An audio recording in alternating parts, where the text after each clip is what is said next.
ডিম আর সয়াবিন দিয়ে যে এত সুন্দর রেসিপিটা হয়, না দেখলে বুঝতেই পারবেন না। এই দেখুন,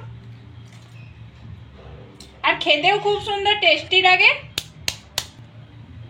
এটা দিয়ে আজকে রেসিপিটা পুরো হবে, আপনারা দেখুন প্রথম থেকে।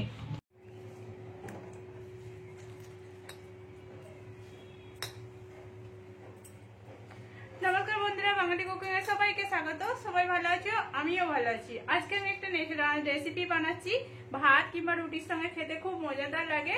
রেসিপিটা দেখুন, সয়াবিন দিয়ে বানাচ্ছি। আর কি করে বানাচ্ছি না বানাচ্ছি সেটাও আপনারা প্রথম থেকে পুরো শেষ অবধি দেখুন। দেখা শুরুতে একটা লাইক দিয়ে দিবেন, ভালো লাগলে সাবস্ক্রাইব করে পাশে থাকবেন। এখানে আমি সয়াবিন নিয়েছি, সয়াবিনটাকে আমি আগে থেকে ভিজিয়ে রেখেছিলাম। এবার এটাকে আমি ভালো করে নিচুড়ে নিচ্ছি। আর এটা যদি তাড়াতাড়ি বানাতে চান তাহলে গরম জলেতে ফুটিয়ে নিলে হয়ে যাবে। এই দেখুন, পুরো ভালো করে নিচুড়ে নেবো যাতে কোনোভাবে জলটা না থাকে। দেখুন, এখানে আমি সয়াবিনটাকে পুরো নিচুড়ে নিয়েছি, জলটা ফেলে দিয়েছি। এটা সাইডে আমি রেখে দিচ্ছি। এবার এখানে একটা মশলা বানানোর জন্য আমি এখানে পেঁয়াজ নিয়েছি, বড় বড় 3টে পেঁয়াজ নিয়েছি। পেঁয়াজগুলোকে আমি পুরোটাই দিয়ে দিলাম। আর এখানে আমি 4টে কাঁচা লঙ্কা নিয়েছি, কাঁচা লঙ্কাগুলোকেও দিয়ে দিলাম। আদা রসুন বাটা, আদা আর গোটা রসুন 1 ইঞ্চি আদা ছিল, আর কিছুটা রসুন ছিল। এখানে আমার পেস্টটা হয়ে গেছে, আমি এটার সাইডে রেখে দিয়েছি। এবার এখানে যে আমি সয়াবিনগুলো নিয়েছিলাম, সয়াবিনগুলো আমি মিক্সারে দিয়ে দিচ্ছি। মিক্সারে দিয়ে এগুলোকে আমি আধ বাটা করে নেবো, পুরো ভালো করে মিশাবো না, মানে পিনো করে বাটবো না, আধ পিসা করে আমি নেবো। দেখুন, এখানে আমার সয়াবিনটা পিসা হয়ে গেছে, এই দেখুন। এবার এর মধ্যে আমি 2টো ডিম দিয়ে দিয়েছি। এবার এখানে 1 চামচের মতো আমি আদা রসুন পেঁয়াজ যে পেস্ট করেছিলাম সেটা আমি দিয়ে দিলাম। এখানে আমি দিয়ে দিয়েছি। এবার একটা একটা করে আমি মশলা দিয়ে দেবো এর মধ্যে। লঙ্কা গুঁড়ো দিয়ে দিলাম 1/2 চামচের মতো, সামান্য পরিমাণে হলদি দিয়ে দিলাম, একটু ধনে পাউডার দিলাম 1/2 চামচ, আর জিরে পাউডার দিলাম আমি 1/2 চামচের মতো। দেখুন, এখানে আমি দিয়ে দিয়েছি। এবার এর মধ্যে আমি কিন্তু একটু চিনি দিয়ে দেবো, অল্প পরিমাণে আমি চিনি দিচ্ছি, দেখুন অল্প করে। আর এই চিনিটা দিলে স্বাদটা খুব সুন্দর আছে, আমি এই জন্য অল্প চিনি দিলাম। এবার কেউ যদি চিনি না খান সেখানে না দিতে পারেন, কোনো অসুবিধা নেই। আর এর মধ্যে আমি একটু বেসন দিয়ে দিচ্ছি, 2 চামচ, বড় চামচের 2 চামচ আমি বেসন দিয়ে দেবো। আর একটু সামান্য পরিমাণে ধনেপাতা কুচি দিয়ে দিলাম। স্বাদ অনুযায়ী একটু নুন দিয়ে দেবো আমি।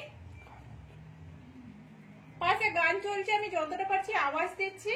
এবার এইটাকে আমি পুরো ভালো করে মাখিয়ে নেবো। আপনারা অ্যাডজাস্ট করে নেন, কিন্তু কিছু করার নেই। আমি সবগুলো মাখিয়ে নিচ্ছি এর সাথে। দেখুন, এখানে আমার এইটা পুরো মাখানো হয়ে গেছে। আমি একটা তাওয়া বসিয়ে দিয়েছি। এটা একটু গর্ত হলেও চলবে, আমার কাছে ছিল না, আমি একটু চটকা টাইপেরই দিলাম। তেল দিয়ে দিলাম 1 চামচের মতো। এবার আমি তেলটাকে আমি চারদিকে করে নিচ্ছি। গ্যাসটা আমি কম করে দিয়েছি। এবার এই ব্যাটারটাকে আমি দিয়ে দেবো উপরে, তেলের উপরে আমি দিয়ে দিচ্ছি। এই দেখুন, এখানে পুরো তেলের উপরে দিয়ে এটাকে আমি একটু গোল করে নেব।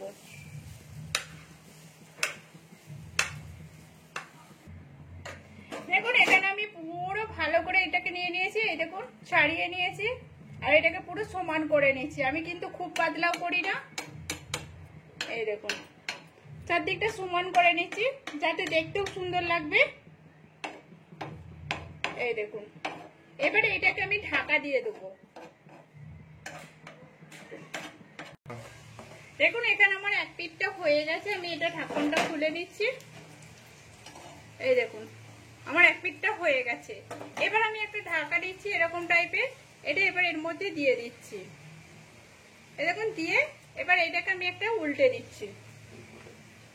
এই দেখুন, আমি উল্টে নিয়েছি। এবার এই দিকটা আমার একটু তেলটা কম আছে, আমি একটু তেলটা দিয়ে দিচ্ছি হালকা করে, যাতে ভালো করে ভাজা হয়। আমি এই জন্য একটু তেলটা দিয়ে দিলাম। দিয়ে এবার আস্তে আস্তে আমি এটাকে দিয়ে দেবো।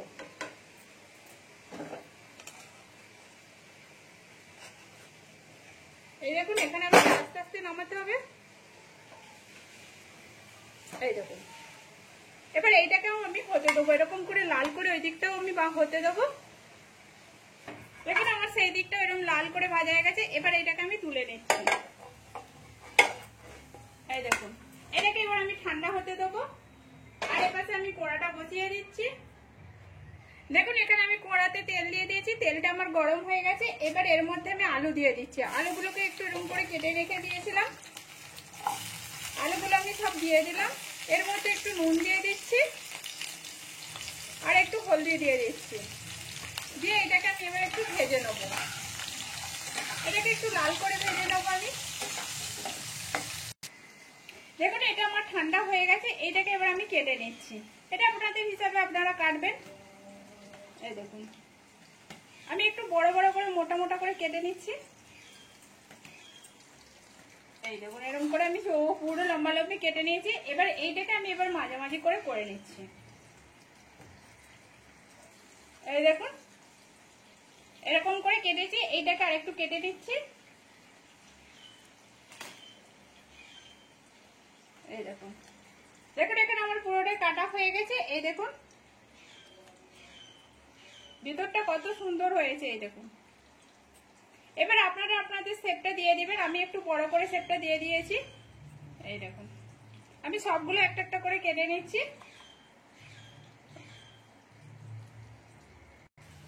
এখানে আমার আলুটা ভাজা গেছে, আলুটা তুলে নিচ্ছি।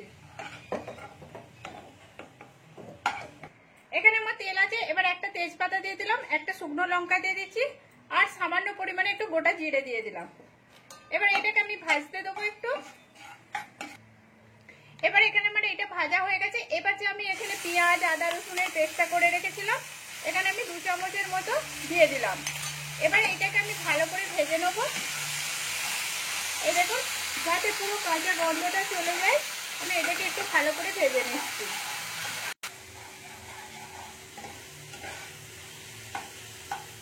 দেখুন এখানে আমার হয়ে গেছে, আদা রসুনটা একটু ভালো করে ভাজা হয়ে গেছে। এবার আমি এখানে টমেটো কুচিটা দিয়ে দিলাম। এটা টমেটো পেস্টও দিতে পারেন, কিন্তু আমি ছোট ছোট করে কুচিয়ে নিয়েছি। এবার এইটাকেও আমি একটু ভালো করে ভেজে নেব। টমেটোটাও গলে যাবে আর আদা রসুনটা ভালো করে আরো ভাজা হয়ে যাবে। সব টমেটোটা আমার ভালো করে ভাজা হয়ে গেছে। এবার আমি 1/2 চামচের মতো হলদি গুঁড়ো দিলাম, 1 চামচ লঙ্কা গুঁড়ো দিলাম। এই ঝালটা আপনাদের পরিমাণে আপনারা দিবেন, কেননা আগেই দেওয়া রয়েছে কাঁচা লঙ্কা। এখানে ধনে পাউডার দিয়ে দিলাম 1/2 চামচ আর জিরে পাউডার 1/2 চামচ দিলাম। নুন দিলাম এখানে স্বাদ অনুযায়ী। দিয়ে এটাকে আমি ভালো করে মশলা কষে নেব। দেখুন এখানে আমার মশলাটা ভাজা হয়ে গেছে। এখানে যদি চিনি দিতে চান চিনি দিয়ে দিতে পারেন, কিন্তু আমি চিনি দিচ্ছি না। আর আগে যদি চিনি না দিয়ে থাকেন তাহলে এখানে চিনিটা দিয়ে দেবেন, কেন আমি আগেতে চিনি দিয়েছি, ওই জন্য আমি এখানটা চিনিটা দিলাম না। আর কেউ যদি চিনিটা বেশি পছন্দ করে তাহলে 2 জায়গাতেই চিনিটা দিতে পারেন। দেখুন এখানে আমি আলুটাকে ভালো করে কষে নিচ্ছি মশলাটার সাথে কষে। এবার আমি এটাকে জল দিয়ে দেবো। দেখুন এখানে আমি জলটা দিয়ে দিচ্ছি, একটু বেশি করে জলটা দিচ্ছি, আলুটাও সিদ্ধ হবে আমার। আমি এবার ভালো করে মশলার সাথে জলটার সাথে ঘেটে নিচ্ছি, দিয়ে আমি এটা ঢাকা দিয়ে দেবো। দেখুন এখানে আমার আলুটা হয়ে গেছে। এই দেখুন আলুটা আমার সিদ্ধ হয়ে গেছে। এবার আমি একটু গরম মশলা দিয়ে দিচ্ছি 1 চামচের মতো। এটাকে আমি একটু ভালো করে ঘেটে নিচ্ছি আমি। এই দেখুন এখানে আমার মশলাটা পুরো ভালো করে ঘাঁটা হয়ে গেছে। এবার যেগুলো আমি বানিয়েছিলাম এই যে এগুলো আমি একটা একটা করে দিয়ে দিচ্ছি। আমি ঘেটে নিচ্ছি।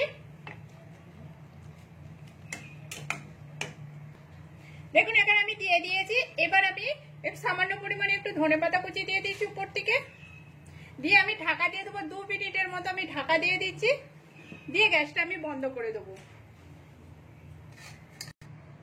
এখানে আমার 2 মিনিট হয়ে গেছে, আমি গ্যাসটা বন্ধ করে দিচ্ছি। আর এই দেখুন সবজিটা কত সুন্দর হয়েছে। এখন সবজিটা গরম তো ফুটছে। আমি এইটা কিন্তু জায়গাতে নামাচ্ছি না, এটা আমি কড়াতেই রেখে দিচ্ছি। প্লিজ আপনারা এরকম করে বাড়িতে বানিয়ে দেখুন, কেমন হয়েছে সেটাও কমেন্ট করে বলবেন। ভালো লাগলে একটা লাইক করে শেয়ার করে সাবস্ক্রাইব করে পাশে থাকবেন। নতুন পুরনো বন্ধুদের অসংখ্য ধন্যবাদ, এরকম করে আমার পাশে থাকুন।